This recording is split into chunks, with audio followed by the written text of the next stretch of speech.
الحمد لله والصلاة والسلام على رسول الله اما بعد. السلام علیکم و رحمت الله و برکاته.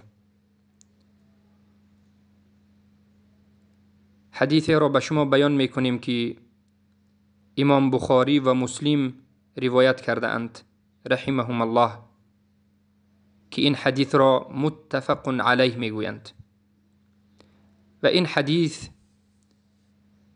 بیان می کند بعضی از علامت های صغرا میده روز قیامت را و علما عادتا این حدیث را در باب علامات الساعه ذکر می کنند. پس عن ابی هریره رضی الله عنه ان رسول الله صلی الله علیه و سلم قال: يتقارب الزمان وينقص العمل ويلقى الشح ويكثر الهرج. قالوا يا رسول الله صلى الله عليه وسلم وما الهرج؟ قال: القتل. متفق عليه. از ابی هریره رضی الله عنه روایت شده است که همانا رسول اکرم صلی الله علیه و سلم گفتند یکی از علامت‌های روز قیامت این است که یتقارب الزمان، وقت زود می‌گذرد. علما در بیان معنای این حدیث گفتند یتقارب الزمان، یتقارب یعنی وقت به همدیگر نزدیک می شود و به معنای دیگر یتسارع الزمان، زمان وقت به نهایت زود می گذرد به سبب غفلتی که انسان ها دارند. انسان ها در غفلت از دین الله، از یکتاپرستی زندگی می کنند و روزها هم با این عیش و عشرتی که دارند زود می گذرد. بالخصوص در این وقت و زمان ما. و بعضی از علما گفتند تقارب الزمان یعنی زمان به همدیگر نزدیک شدنش، زود گذشتنش به این معنا هست که یک سال به مانند یک ماه می شود، یک ماه به مانند یک هفته می شود و یک هفته به مانند یک روز می شود و یک روز به مانند یک ساعت می شود. سبحان الله. و بهترین معنایی که در باره این جمله کلمه حدیث گفته شده است همین است. و البته روزی که این حالت آمد، روزی که زمانی که وقتها برکه ندارد زود میگذرد، بدانید که علامت یکی از نشانه های خرد روز قیامت آمده است. قیامت نزدیک است. و بارک الله فیکم در دوام حدیث پیامبر صلی الله علیه و آله میگن دومین علامت، دیگر علامتی خرد روز قیامت این است که و ینقص العمل، عمل کم می شود. عمل به چی کم می شود؟ عمل نمودن به دین الله کم می شود.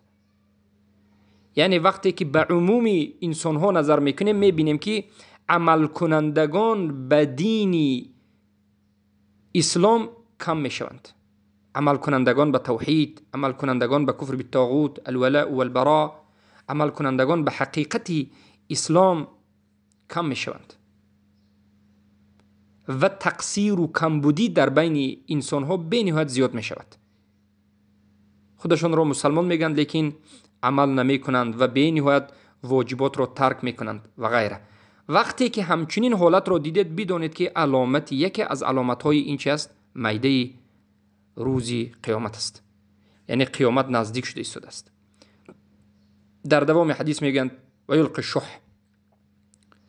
شح یعنی یک بخیلگی سخت. علما میگن شدت البخل، بخیلگی عادی نه بلکه شح گفته در زبان عربی یعنی یک بخیلگی که به نهایت درجه سخت دارد، درجه بلند و بالای بخیلگی را، بخیلگی سخت را شح میگند. در سوره حشر هم در این مسئله آیت آمده است. آیت 9 سوره حشر و من یوق شح نفسه فاولئک هم المفلحون و غیره. بله، این شح یکی از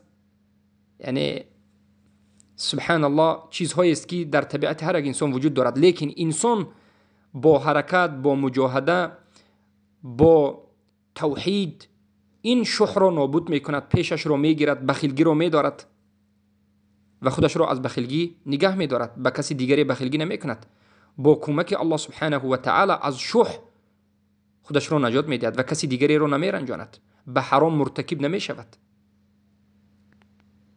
اما یکی از علامت‌های روز قیامت این است، پیش از آمدن روز قیامت همچنین می شود که در بین مردم بخیلگی سخت بینهایت پهن می شود. چنان پهن می شود که سبحان الله حتی مادر به دخترش، پدر و به فرزندش، برادر به برادرش سبحان الله بخیلگی می کنند در مال دنیا. در بین مردم بالعموم، در بین مردم بخیلگی پهن می شود و امروز هم ببینید چقدر بخیلگی زیاد است. این هم یکی از علامت‌های میده روز قیامت است. در دوام حدیث میگن و اکثر الحرج، و حرج زیاد می شود. از رسول الله صلی الله علیه و سلم صحابگان رضی الله عنهم سوال کردند که ای رسول الله، معنای این کلمه که شما میگید حرج چیست؟ پیامبر گفتند القتل القتل. یعنی یکی از علامت‌های دیگری نزدیک شدن روز قیامت این است که کشتاری ظلمانه وقتی زیاد بشود. وقتی که در بین مردم کشاکشی زیاد می شود، وقتی که ناحق کسی کشته می شود، وقتی که مسلمان ها ناحق کشته می شوند، وقتی که در روی عالم به نهایت مظلومانه کشته شدگان زیاد می شوند، خونریزی های ناحق زیاد می شود، قتلی ناحق زیاد می شود، بدانید که قیامت نزدیک است. سبحان الله. پس این حدیث متفق علیه است که پیامبر صلی الله علیه و سلم گفتند. بارک الله فیکم. امروز هم میبینیم که یتقارب الزمان، زمان ها زود میگذرد. امروز میبینیم که ینقص العمل، عمل کردن به شریعت بینهایت سبحان الله کم دیده می شود. و امروز میبینیم که یلقى الشح، بخیلگی وجود دارد. و امروز میبینیم که حرج زیاد است و اکثر الحرج قتل، یعنی القتل و القتل. از همین جهت ما باید وقتی که این حدیث را شنیدیم و فهمیدیم باید مواظب خود باشیم. علامت را فایدهش را دانستن، علامت روز قیامت را فایدهش را دانستن این است که مواظب خود باشیم، فریفته این دنیا نشویم، به این کارهای بد مشغول نشویم، توحید را آموزیم و خود را از جمله مؤمنین و موحدین قرار بدیم. بارک الله فیکم و حیاکم الله.